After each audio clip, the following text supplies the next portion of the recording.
Kumusta guys, today's video ay meron tayo ditong Boya K3 desktop microphone. Tingnan natin kung ano yung mga specs na meron sa kanya at kung okay ba yung noise cancellation ng ganitong device.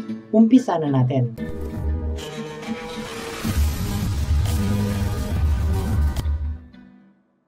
Ito na guys si Boya K3 desktop microphone. Condenser microphone to na heart shape ang polar pattern.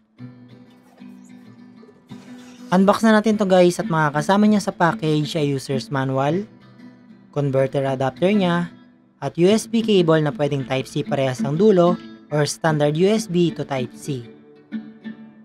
Ito naman guys ay desktop stand niya na may shock mount. Syempre adjustable yan. And ito naman yung pop filter ng ating microphone. And ito na guys si Boya K3 microphone. Nasa likod niya banda ay merong Type-C port at 3.5mm jack. Sa taas naman ay yung mute button, noise cancellation at RGB lights on and off na touch sensitive button. And syempre sa ilalim yung kabitan niya na shock mount ng desktop stand natin. Dito naman sa harap guys ay pwede mo i-rotate yung area na to para ma-adjust yung gain volume na mapipick up ng mic natin. Kabitan natin sa PC or sa phone natin guys para ma-open yung device. Automatic na yan madedetect sa PC natin. Double check kung naka-enable si K3 sa Windows settings bilang default na microphone. At kung phone naman gamit natin, kabit nyo lang din basta Type-C ang port. Tapos huwag kalimutan naka-enable dapat yung external mic niya na audio source para siguradong si Boya K3 ang magiging active na mic niya.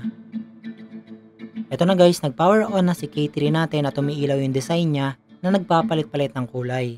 Kapag isang tap sa taas ng mic natin ay may enable o disable yung mute niya na nagpa-flash ng pulang ilaw.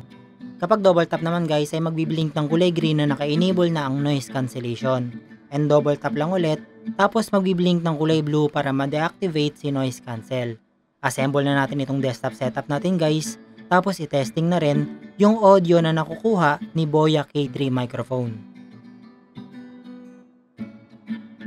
Dito naman tayo guys sa sample na sounds ni Boya K3 sa standard na setup sa mid-level na audio pickup tapos wala pang noise reduction. Mic test hello, mic test hello, mic test, mic test hello, mic test hello, mic test hello. And syempre guys, i-testing natin yung noise reduction nitong Boya K3.